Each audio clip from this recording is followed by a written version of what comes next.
How to make side panel like this. Add image. Set it to full screen.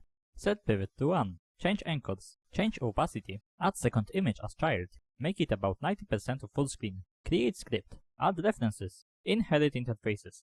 Implement interfaces. Add necessary fields. Assign weight on start. Add logic for dragging menu.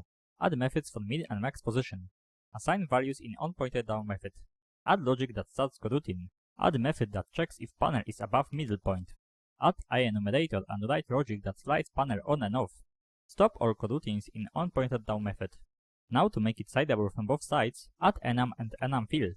Modify gather methods. Now add script as component. Assign panel to script in inspector. And done, that's the result. Now simply put menu elements as child of second image. To make it hide from other side, simply change variable.